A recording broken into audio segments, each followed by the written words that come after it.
We love to keep pets, forming close bonds with them and making them part of our lives. Okay, that's it, I'm in love. That's it, it's official. But around the world, some people have sought out unusual and even potentially dangerous relationships with some very surprising animals. Every morning, I'd get up and he would attack me. For a human to want to befriend a lion is one thing, but it takes two to form a partnership. If you get a bird to be your friend, you have a friend for life. When she's in a good mood, it's a phenomenal feeling. And recently, science has begun to unearth why other animals might be willing to form lasting bonds with us. I'm Liz Bonin, and I'm going on a worldwide journey of discovery. To uncover the reasons behind some of the most unexpected animal-human friendships. The dolphins are telling the fishermen how to fish. How a hippo could become part of a family. I'm feeding a hippo. Why a polar bear would let a man give it a hug. It's just a really special bond. And how a human could ever join a pack of hyenas without being harmed. There's probably a reason why a lot of people don't work with these guys. I'm going to meet some of the most profound and extreme pairings to find out what lies at the heart of these surprising human-animal relationships.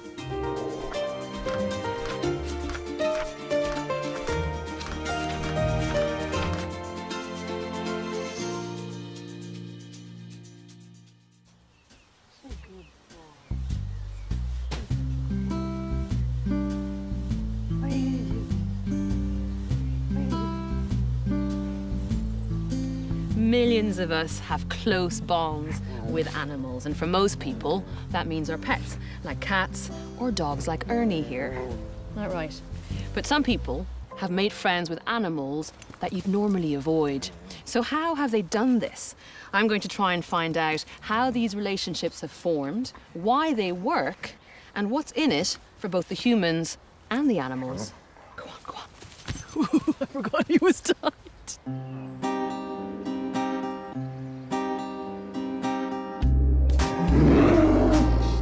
I'm starting by tracking down 3 remarkable relationships that seem to defy logic, to try and discover how these bonds form. And I'm beginning my extraordinary journey in Canada, just outside Vancouver, near the small town of Abbotsford. I've come here to meet Mark Dumas. More than 16 million people have watched a clip of him swimming with a rather unexpected female companion. Her name is Aggie. She's 18 years of age, and she weighs around 60 stone or so. Aggie is a polar bear, and Mark has been her guardian, provider, and playmate since she was 8 weeks old. Mark is the only person in the world who has this kind of bond with a fully grown polar bear. And apparently, with anyone other than Mark or his wife Dawn, Aggie can get a bit cranky. What do I need to know, Dawn? She's jealous of other women. So... Seriously? Seriously. When someone starts talking to me, takes my attention away from her, she gets upset about it. Dawn can take my attention as much as she wants because Aggie doesn't mind Dawn. She's used to me talking all the time. So she's super protective of you, do you think? Is that what this behavior's about, or what? I think she's just possessive. Possessive. I need to see this with my own eyes. Getting close to a jealous and potentially dangerous polar bear is a little disconcerting. But Dawn tells me I'll be fine as long as I let Aggie have all of Mark's attention. I give him a little bit of time to get through the gate. She's already very curious, isn't she? Hi, honey. And then we stay about 3 feet away from... So the gate's open. The gate's open, so we can travel. Oh, right, so we're actually not behind a closed fence. Yeah, come on in. Are you sure? I'm positive. Come on in. The things Come I on do in. for a day job. She's right behind you, Dawn. Hi, honey. Hi. That's her fence. She knows that's her fence. Hi, sweetheart. Just taking stock of what exactly is going on because I didn't realize we weren't going to be behind a closed fence. And I'm staring at a polar bear who is smelling the air, figuring out who we are. And you are utterly confident that you can predict her behavior. Absolutely. We've known her since she was a baby, and we also know they do not view electricity the way we do. They don't logically think, oh, I can step over it or get under it. They view it as a wall. Can you hear it? What sound? Her nunu. If you're quiet, you can hear it. Oh. Do you hear that low rumble? Yes. What is that? That's her. It's almost like a purring noise for a cat, but it's her that she makes because she's super content and she's sucking on her tongue right now. I thought it was an engine somewhere or something. That is actually coming from the polar bear. That's coming from her. She's clearly really close to Mark. How do you think Aggie sees him? Aggie sees him as her mother and father together, really, and companion. So this is all about Aggie thinking of him as kin. Right. Since 8 weeks of Which age. would be as long as she can remember. Listen to that. Is that your daddy? Are you happy? Oh, happy girl. Mark trains animals for the movie industry. And 18 years ago, he was asked to find a polar bear for a film. He'd heard about a cub that was being hand-reared by staff at a zoo as her mother was getting too old. Aggie was the 11th baby born with this mother, so this mother couldn't properly care for her.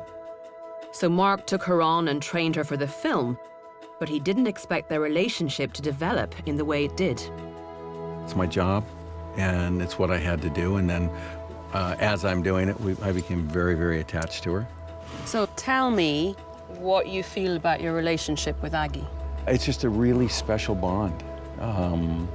I love her a lot. I can't say she loves me. She really is bonded to me. She loves him. There you go. So we have a really wonderful relationship, and I would never change that for anything. We knew when we got her that it's a commitment we make for the rest of her life. Mark became a parental figure for Aggie from a very early age. When she's 2 months old, she barely is walking. And I became the middle of the night, wake up because she's yelling, and go down and fed her and spend time with her, and then she'd go back to sleep, and then I'd go back to sleep, and then I'd wake up again early in the morning and do the same thing over again. So I spent a lot of time with her. And do you think that was the key to having her bond with you? Oh, absolutely. The more time you spend with them, the closer their bond is. What would you say, because I've got to ask you, does she not belong in the wild? She couldn't be in the wild if she wanted to. She was born in captivity. You can't take, it's very difficult to take an animal in captivity and then turn it loose in the wild. It doesn't seem to work very well. Whatever you think of this situation, Mark has an incredibly close bond with Aggie. And even though she is a fully grown polar bear with the strength to kill with one blow, he's never felt in danger around her.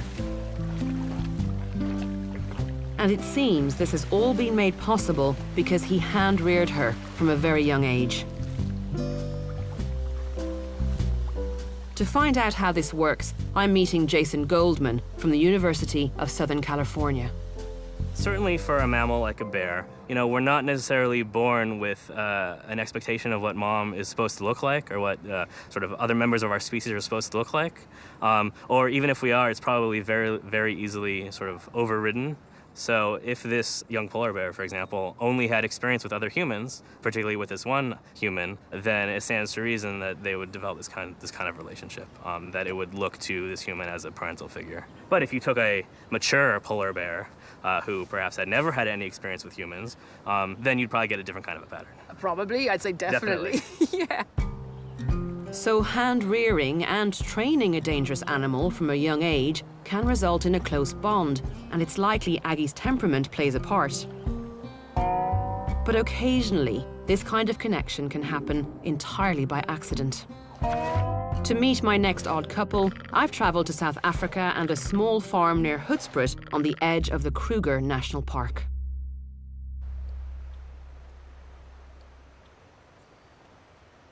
Here at her home on the banks of the Blythe River, Shirley Joubert is making tea for Jessica, who she looks after like a daughter.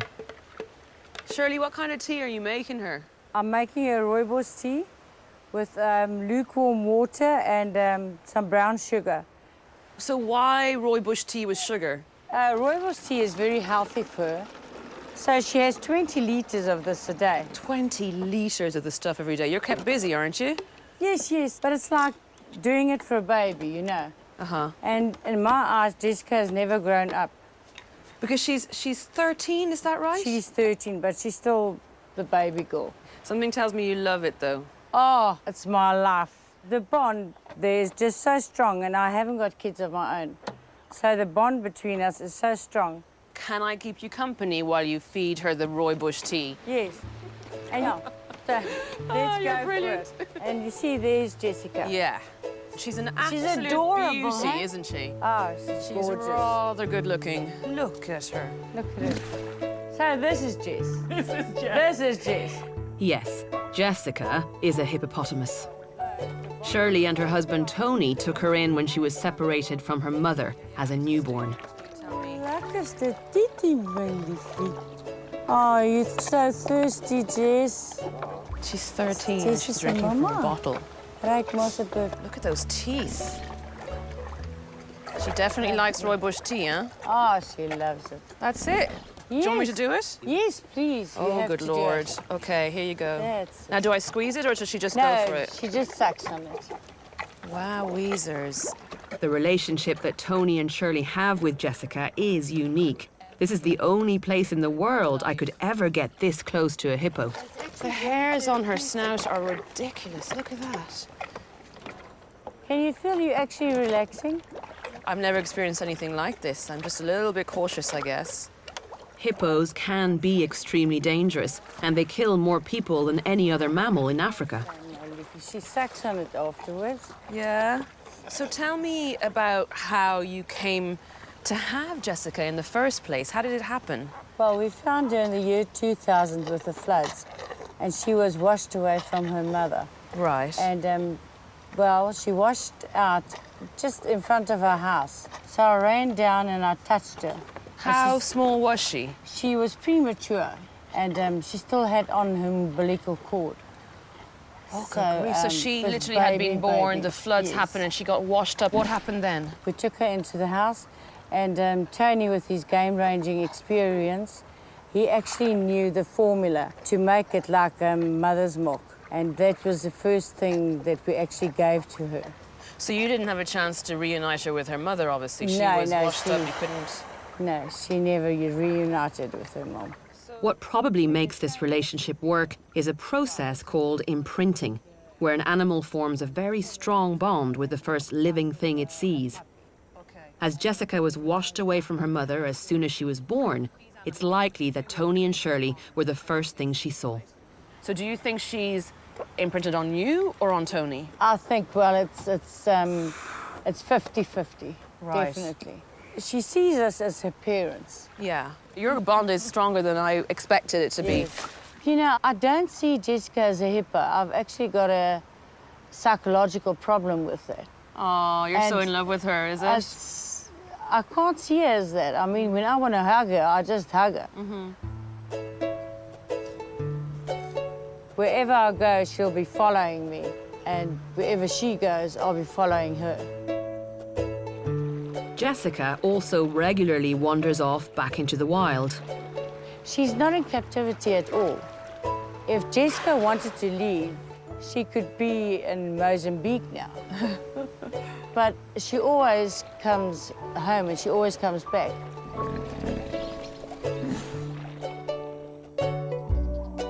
Sometimes she sleeps on the porch with the dog. And Tony and Shirley will even give her a massage.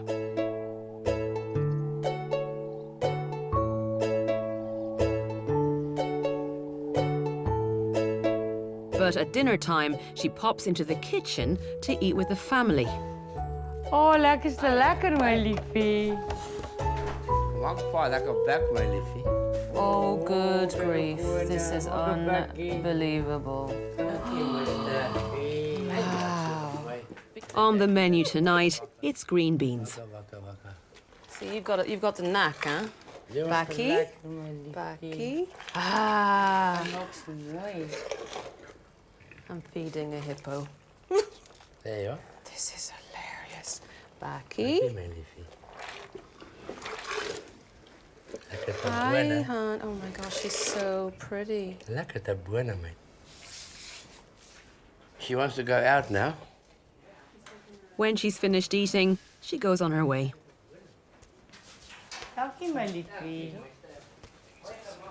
Tony, an ex-game ranger, has enough experience to know not to try and stop her. You read the signs, didn't you, Tony? You were like, right, she wants to go out, there's no keeping her in. Yes. Because at the end of the day, you do see her as a wild animal still? I see Jessica as a wild animal. I don't keep her in. I do whatever she wants to do. Can we be out with her here? Or do we not leave at her the be? moment. Let her just sort of thing out there. Although Jessica is happy to let me feed her from behind the counter, she is still capable of charging if I get too close. She lives a normal hippo life, but she shares her life with us as well. She goes to them, they come to her. She lives a normal life. So she still goes out with the wild hippos that are further down the river? That's correct, and upstream as well. So do you think this beauty is going to be able to mate with wild male hippos and have a calf of her own? Do you think that's possible? I don't think it's possible. Jessica will mate. You know it's possible. It will happen. Within 2 years, Jessica will have a calf of her own. And I will contact you. You better. I'm inviting you to come down again. You better, Tony. And you'll see her with her I little need calf to here. see this young lady confident that with that a will calf. happen. Absolutely confident. Thank you, man. I think she see, agrees. What's it, Jess? It seems that Jessica imprinted on Tony and Shirley when she appeared on their riverbank just after she was born. And that's why she's still so attached to them, even as a 13-year-old adult hippo.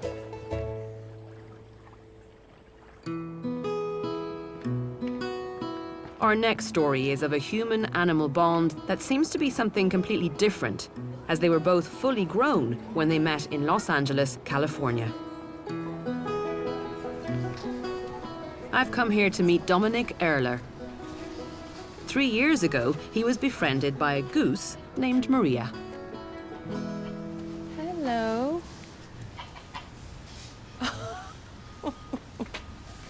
Did you get a good night's sleep?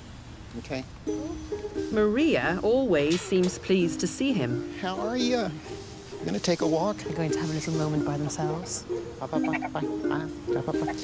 Want to meet my friends? Hi. But is a little less enamored of strangers. Maria's gonna check you out. That's fine. You You're can doing check me out well. all you like. The secret is just stand there That's until cool. she gets a sense of you.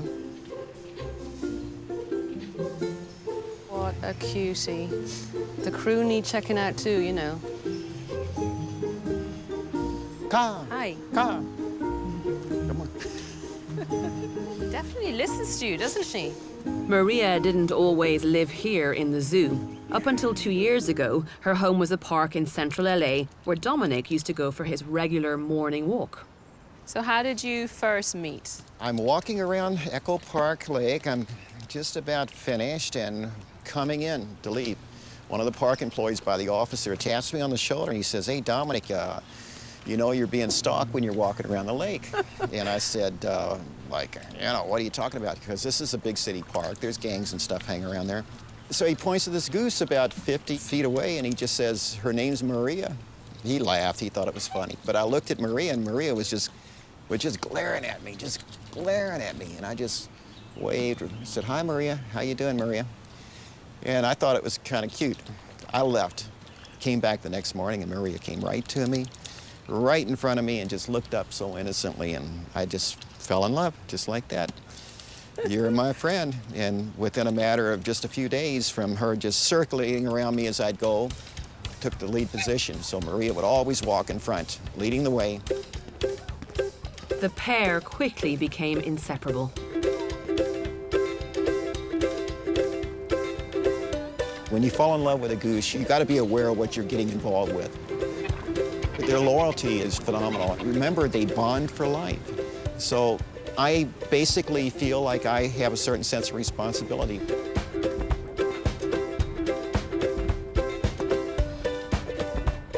For the local residents, they became something of a celebrity couple.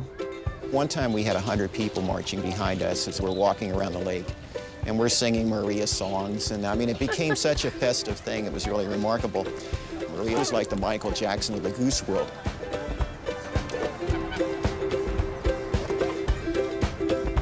In 2011, the park authorities decided to drain Echo Park Lake, part of a 2-year renovation program. For her safety and survival, Maria was moved to the zoo, where staff soon discovered that she may have been misnamed. We did a little Valentine's thing on one of the local TV channels or something, and it was a perfect relationship, unusual relationship, a man and a goose, that Dominic and Maria. And I think like a week or two after that, the head vet here calls me up, humorously says, "Hey, Dominic, you got a problem?" And I said, "What's that?" He says, "Well, your girlfriend's a boy." So Maria became Mario. Oh, Mario. Is he showing He's off? showing off. But the bond is as strong as ever. You visit him every day, is that right? Every day. So it's part of my daily schedule. I love coming up here and hearing him. You know, it's nice to have an animal wag its tail and go caw, caw, caw. You know, it's great. That's the great thing about animals. They want to be our friends, right, Mario? But why did Mario want to be Dominic's friend? Geese are well known for being a species that imprints. In fact, they were the first animals scientists studied when they were trying to understand the phenomenon. But Dominic definitely wasn't the first thing Mario saw when he hatched. Dominic suspects that Mario was a domestic goose that had been abandoned at the lake, and so was looking for a new companion. And he found me. And he determined I'm always safe to be with. When he's with me, he feels safe. He knows I'm one of him. Jason believes that even though Mario didn't imprint on Dominic, those crucial few hours for the goose after it hatched were significant. Imprinting has what's called a sensitive period. It's so many hours, 13 to 16 hours or so after birth. And then it gets locked in. So that sort of representation of what mom is supposed to look like doesn't change. Okay. So you imprint, and then that's your representation for the rest of your life. And Okay. for the rest of your life, you know what mom looks like. But Mario met Dominic when it was already an adult goose. So what does that suggest? So it's possible, if this is a case of imprinting, it's possible that Mario imprinted onto someone who looked a lot like Dominic when he was very young. And Dominic may have certain facial characteristics or color of his hair or the shape of his facial hair, whatever, something that Mario recognizes as familiar. Mario has found in Dominic a companion he can rely on. And like all geese, he's protective of what he's got. His little nips are getting a little stronger every time, huh? But that's okay. When he attacks someone, it's not so much that he's trying to attack them to defend me, but really he's trying to keep me. In other words, I'm his property. Ow! So if you would see his behavior, he was basically showing all the other geese, keep your distance, this is mine. Any goose that would get near, there'd be feathers flying. That's where he would show the most aggressiveness. Ow, ow, ow, ow, ow. We're never going to find out exactly what happened in the early stages of Mario's life, but my money's on the fact that he probably did imprint on an elderly gentleman that looks suspiciously like Dominic over there. It just goes to show how strong an influence your early life experiences will have on how you behave as an adult. So the early life of an animal plays a huge role in how it might bond with us. That first human it sees or lives with will impact on how it behaves in later life. But in the next stage of my journey, I'm going to meet 3 people who've managed to form lasting relationships with the most unpredictable animals by becoming part of the pack.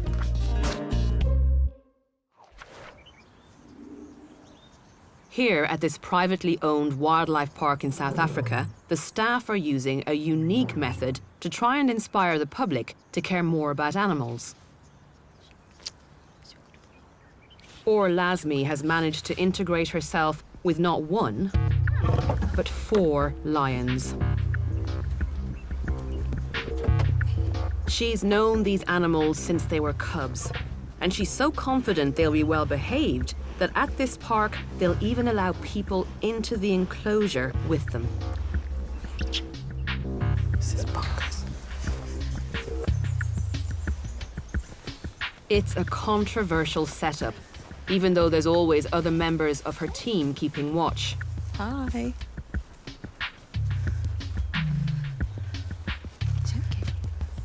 But I'm intrigued to know how this relationship works and what she does to keep her lions in check. Gotta say, I never thought I'd get this close to male lions in my life. Do I say hello or do I just stand here? I can't see his eyes. No, you can say hello. He's being good. Can I smell my hand? Yeah. Or? The fact that she needs to see their eyes points to just how unpredictable these animals can be. Hi, Joseph. I like feeling your breath on my hand. That's nice. I can touch him now. He's fine. Hi, Joseph. So 3 males. And one female over there. Yeah. You know them very well, I take it, Yeah. from this behavior. What does he want to do with his paw there to kind of Yeah. hold on he's to my looking arm? to play now. You want to play? It's a bit too big for that. Yeah, a little bit bigger than me, dude. These lions are just 17 months old, but they are big enough to do some serious damage if they choose to. Obviously, if I was in here without you, That would be a totally different story. That's why it is important to us to remember they are wild animals, so their instincts can stay there. When they're younger, we take them on walks around the park, and it's the female. that's Judith. We have a very strong bond with this group. How is it possible that you can have such a close relationship with essentially wild animals? We respect them as wild animals to start off with. I think that's one of the key points. We don't train them, we don't do anything like that. So you basically need to earn their trust and respect. They've known me as a constant dominant figure in their life since they were babies, and that's why I'm able to go so up close to them now. Okay, so you're mentioning a dominant figure, which means that hierarchy is at play here, understanding how these animals would normally behave in the wild. Yeah. So where are you in the pecking order, and how do you establish that with lions, albeit in captivity? I think it's just because we've been there since they were babies. And I've always been the grown-up, so I'm stronger in their eyes, I think. Yeah.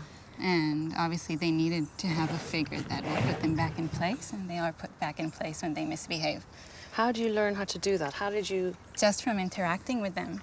Over time, you learn their behavior. You learn to read their looks and mood swings and their different personalities. And then as a human, you need to understand those in order not to get a swipe taken out of you. He got me Did good he? not too long ago. What happened? It was a really hot day, and he picked up on me feeling weaker.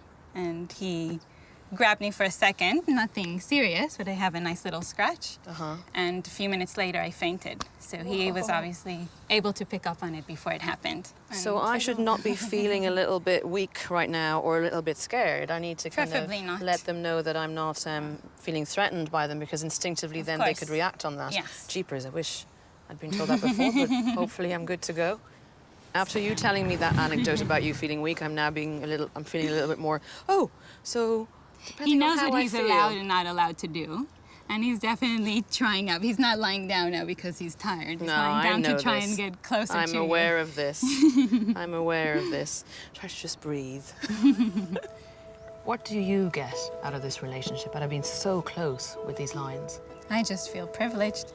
Every single day, you don't get used to it. Big ones or small ones, it's just an animal you need to appreciate. Yeah. And we definitely do.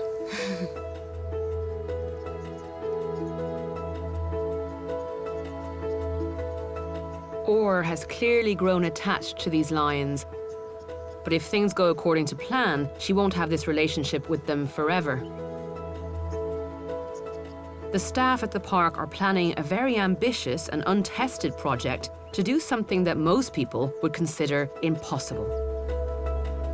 They want to release these hand-reared lions into the wild when they're older. I was under the impression that if any individuals are for release, that you must have absolutely no contact with them. That's what we're hoping to prove wrong, because you have, right now in South Africa, more lions in captivity than in the wild. Yeah. So if we can take the animals from this situation and prove that you can turn them wild again, then we can be saving quite a few of them. We believe it's possible, and we believe our intimate knowledge of these ones will help us achieve that goal. And hopefully they'll be our first ambassadors. They're amazing animals, they really are. They're perfect. By behaving in a dominant manner, Orr has found a way to sit amongst lions. But as we're only just beginning to understand these unpredictable animals, I'd rather not repeat this experience anytime soon.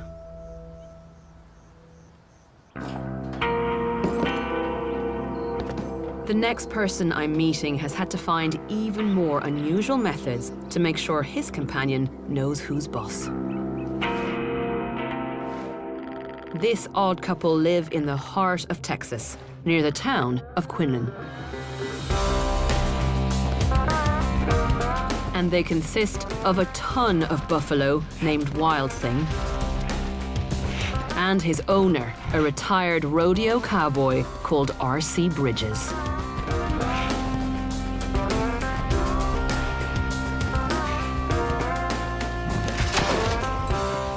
Ten years ago, R.C. lost his sight in one eye, forcing him to give up running his buffalo ranch. He sold his herd, but decided to keep one of the calves, whose mother had struggled to suckle him. And it wasn't long before the young calf's behavior led to R.C. calling him Wild Thing.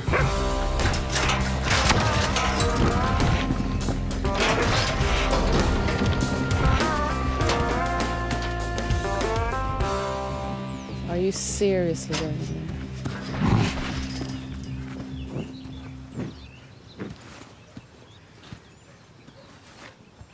Luckily, R.C. knows how to calm Wild Thing down.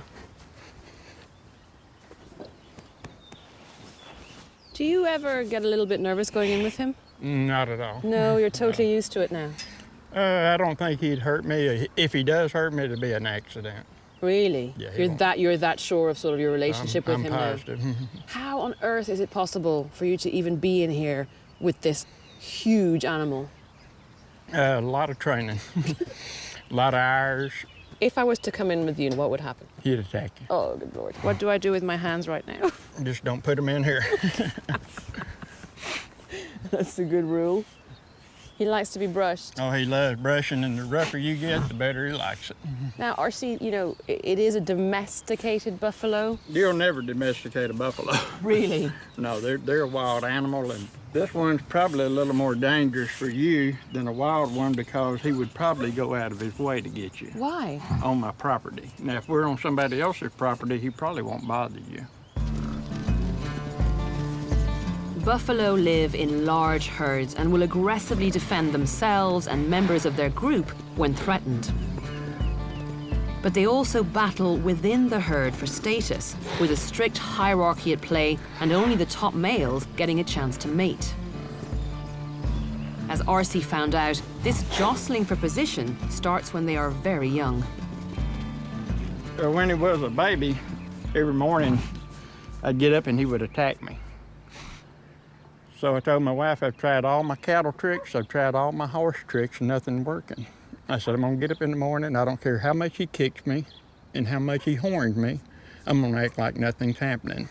I was bruised up from one end to the other, but by the end of the day, and it took me the whole day, by the end of the day, he was bored. Then he wanted to get everybody but me. Okay, so it was almost sort of like eventually he just gave up on beating you around the place. Yeah. But also, you know, they do live in very strict linear hierarchies. So does that mean that he eventually saw you as the dominant male and that's why he gave up? Oh, I'm the dominant male, yeah. How do you establish dominance over buffalo and how do you maintain that? By not having fear. You can't have any fear in you. You know, I don't have a choice about being the dominant one. If I'm not the dominant one, I'm in trouble. So you've established dominance. So we know that in herds, linear hierarchies. Don't do that. You understand me? Go ahead. He scared the bejesus out of me just now. Maintaining dominance over a calf was hard enough, but now that Wild Thing weighs over a ton, RC wouldn't survive a beating. So he's had to find new ways to remind Wild Thing who's the boss. If Wild Thing's out here tearing up a gate or something and trying to get through it, he can't get out most of the time. I can go over there and open it with one hand because I unlock it. And I open it, and he thinks I'm really strong because he might have been there an hour or two trying to get through that gate. But I go over there and I just do it like it's nothing to it, and he really believes. He'll look at me and he'll go, wow. I can grab him by the horns, and he thinks I got him. You know I don't have them, but he thinks I have them. Oh, good Lord. This is where I'm dominant right here. They don't like their horns messed with. It is amazing that you can, you know, achieve that and even touch him the way you just did without him retaliating. I can't help thinking that every time he rams the gate, it's like, you are hogging too much of my time with RC. Back off. He has a lot of love. I would have never thought this type of animal could feel love, but he feels love. He's a spectacular animal, there's no question. And like if he's in the house and he needs to go to the bathroom, he'll go to the door. If he's in the what? If he's in the house. He goes into your house? Yeah, and if he's in the house and needs to go to the bathroom, then he won't use the bathroom in the house. I need to see this.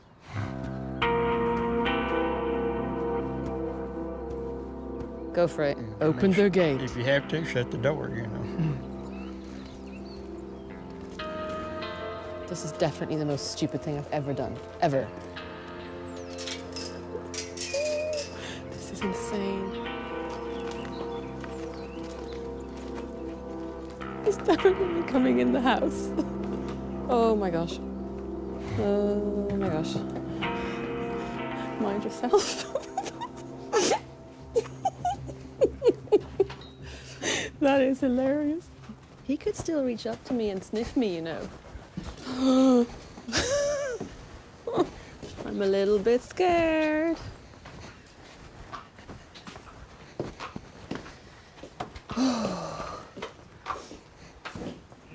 Wow. He's got really beautiful eyes. I can't get over how gentle he is with everything, RC. Well, that's what amazes me about him, because I didn't teach him to be gentle. He just happens to be real gentle in the house and very aggressive and very mean on the outside of the house. Does this all boil down to sort of territory? The paddock is his territory and he knows that this is your territory and you're the dominant male, so he needs to be respectful of that? Does that work with buffaloes? I think that's what it is. I think when he's in the house, he knows this is my area and he needs to respect my area. Yeah. I heard something get knocked over, you see. So the minute he went outside again, he was trashing the place. Can I follow you, or is that too dangerous? You can follow me as long as I can be between you. Are you sure? Mm-hmm. You never taught him to be potty trained, for want of a better expression. Never had it. I have no clue to how you would potty train a buffalo. But, so you got to realize, he knows that everything I do is for him. I never do anything that's against him. It's always for his protection or for his happiness. He's an exceptional buffalo. Then he's gonna come in here and eat with me. Come on. Okay, he's following him with the food. Oh, you gotta have a look at this.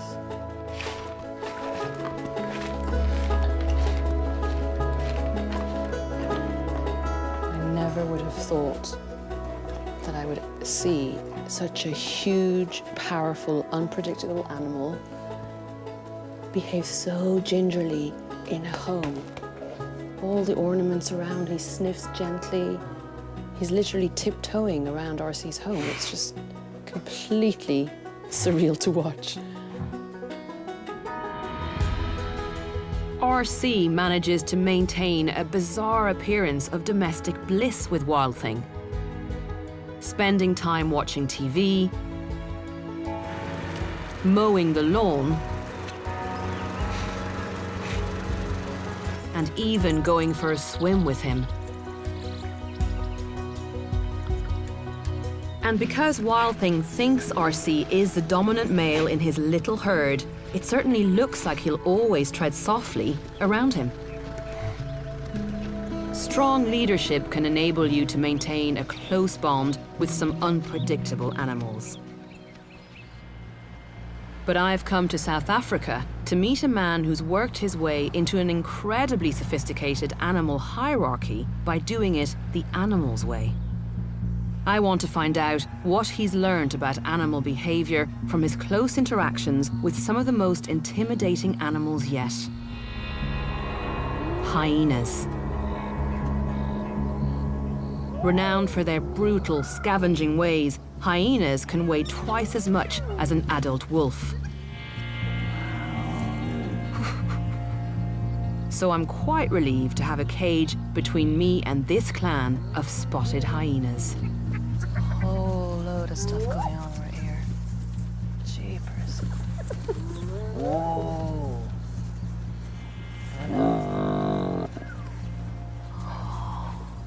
Hi. Oh.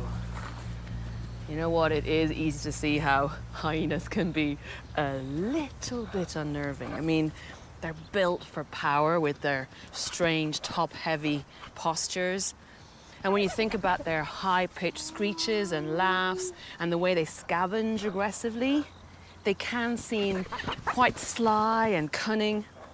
But actually, all of these traits point to a highly intelligent animal. Hi. And that's why what Kevin Richardson does is all the more surprising. Kevin has worked with large predators for most of his adult life.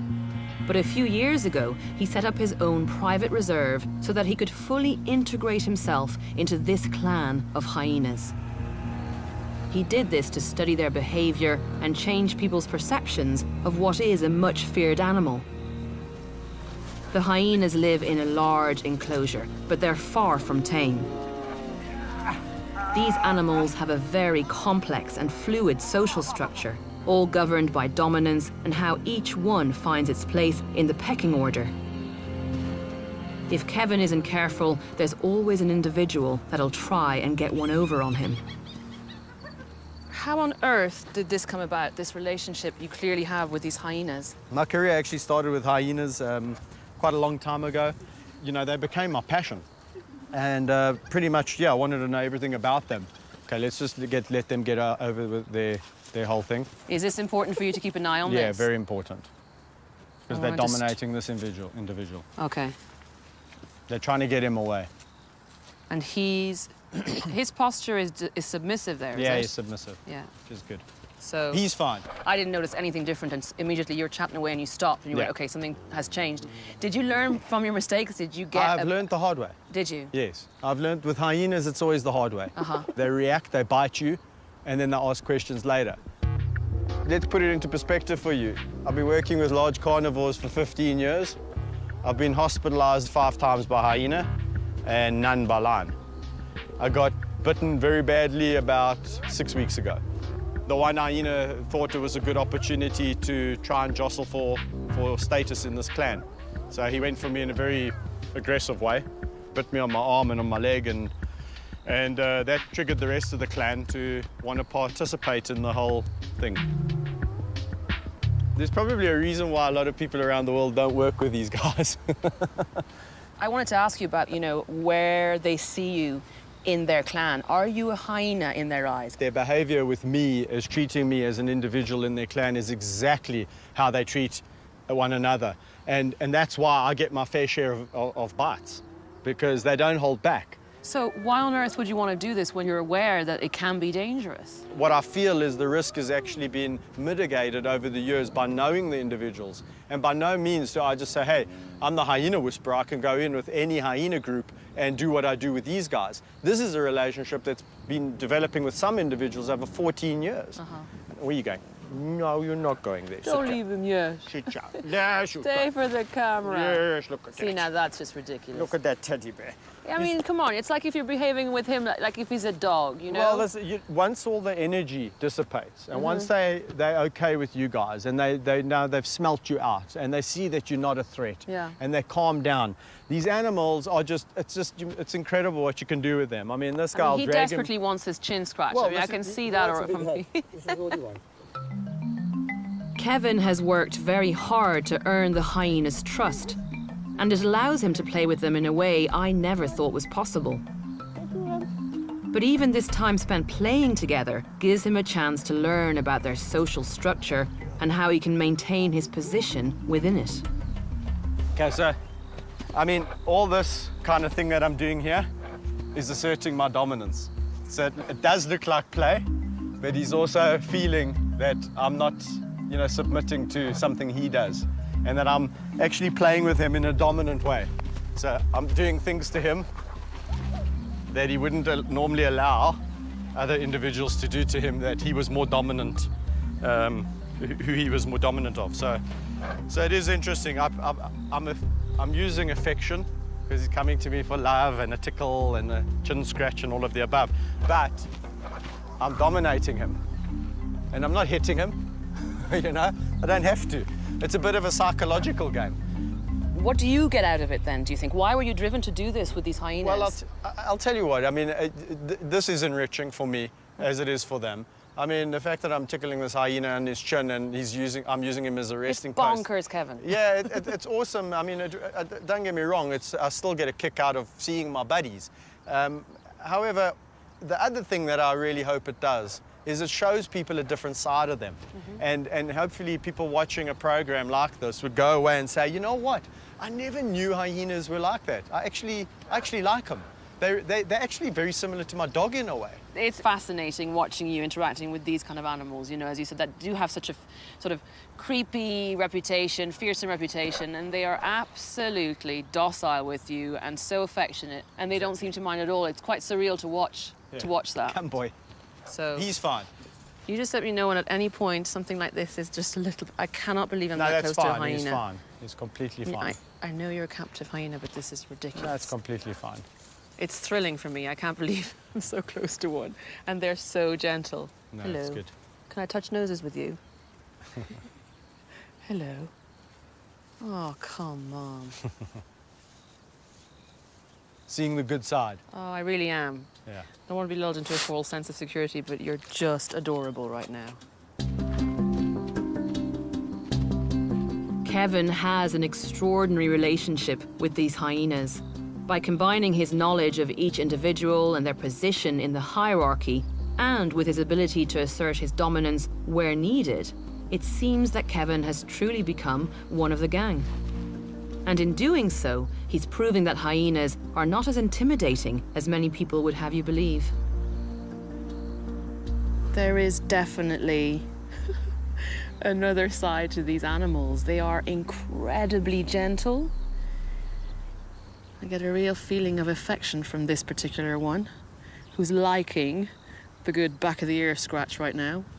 But they're also quite timid, they're quite shy. Some of them, when they approach the cage, their eyes are really wide and they approach very cautiously.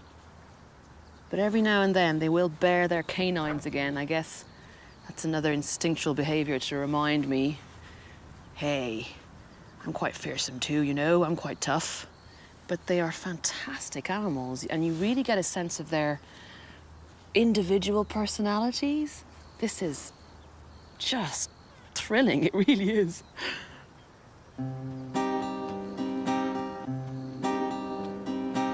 The nature of the human-animal couples I've met so far is complex.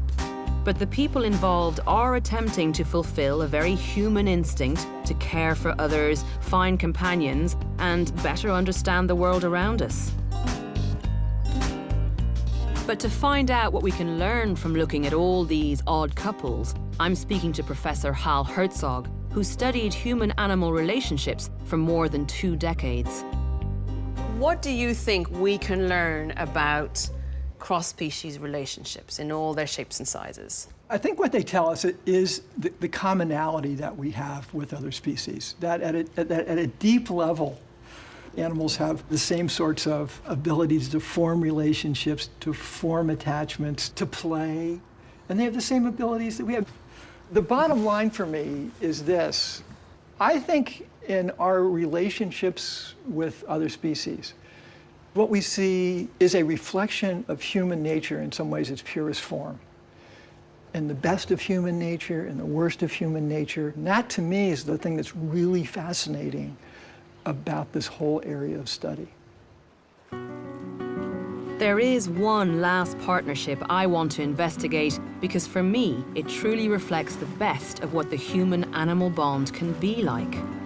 Not only do both sides benefit, but here, wild animals have chosen to instigate a relationship with us. I've traveled all the way to the south of Brazil and the coastal town of Laguna to see it for myself.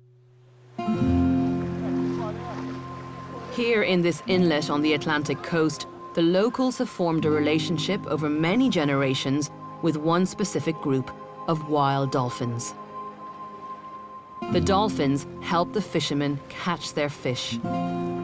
In fact, the fishermen in this bay don't even throw their nets unless the dolphins are present. It just looks so odd. A whole bunch of men standing in their waders, doing absolutely nothing, just standing there. There's a dolphin.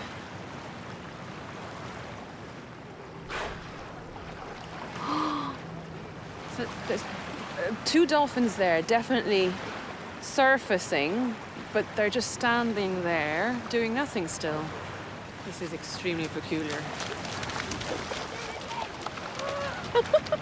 What is going on? Makes me think that something's going to happen over here.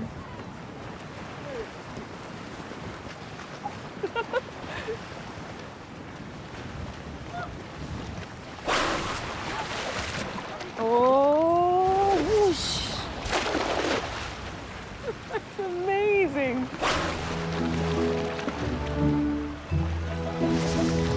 Okay, I'm beginning to get what's going on. For 1 month of the year, schools of mullet migrate up the coast. The dolphins herd the schools into the shoreline, exactly where the fishermen are. Then, at the right moment, the dolphins make a signal, usually a distinctive dive, and the fishermen throw their nets to catch the fish beneath. It's absolutely clear that the dolphins are calling the shots here.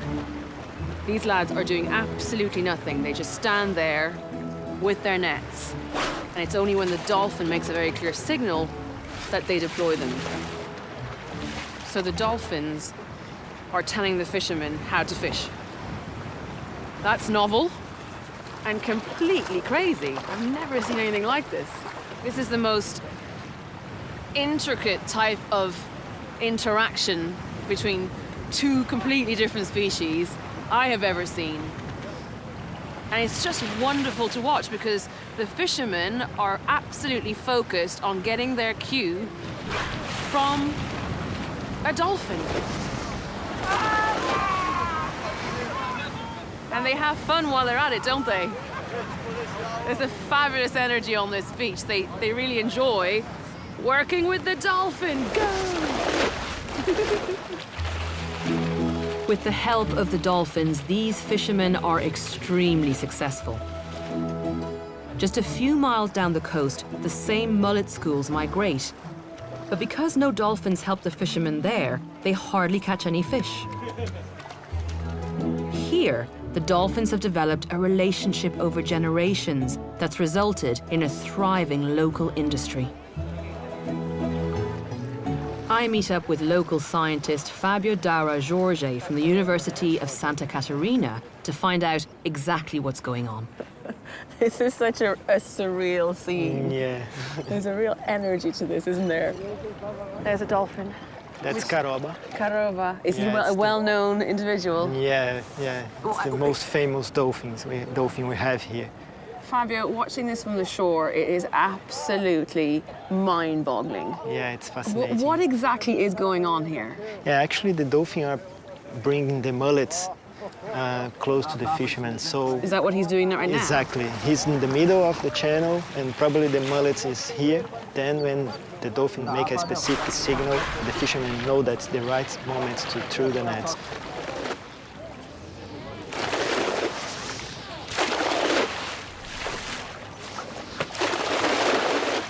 The fishermen are benefiting. Why on earth are the dolphins doing this? We expect that when the fisherman threw the nets in the water, he's also pushing the mullets to the dolphins. Much easier for dolphins to get the mullets.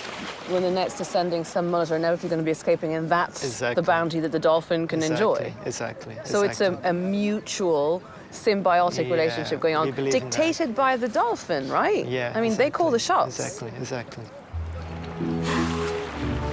Yeah, come on, I want to go. I mean, how hard could it be, really?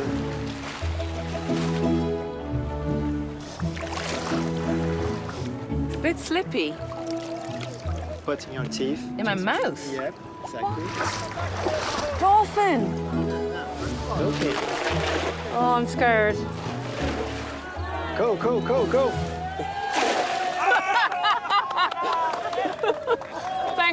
Thank you. Autographs later.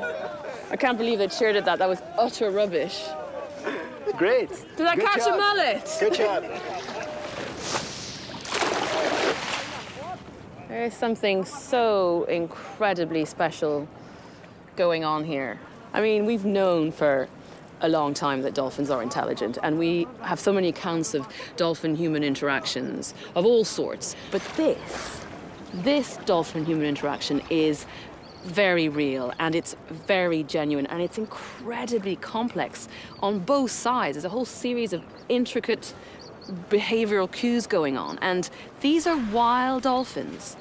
They've chosen to come here and form a relationship with these fishermen. That's mind-blowing.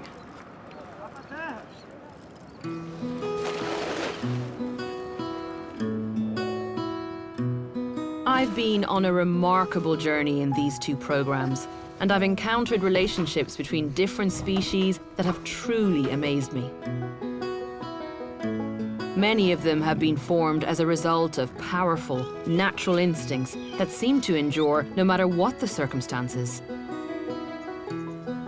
Or they've come about through a growing understanding some people have of the animal kingdom. And what's clear is that animals relate to one another and to us in a far more complex way than was previously thought possible. But it's also been an extraordinary reminder of how compelled we humans are to have animals in our lives. I think the reason we're so fascinated by other animals could be down to the fact that in all these unfamiliar shapes and sizes, in all these different species, we recognize familiar traits and behaviors. And I think that's what feeds our fascination and compels us to want to know more. So if we're lucky enough to share a mutualistic bond with another species, so two animals that took billions of years to evolve, finding a common ground, respectful of each other, even communicating with each other, well, that's pretty remarkable, isn't it?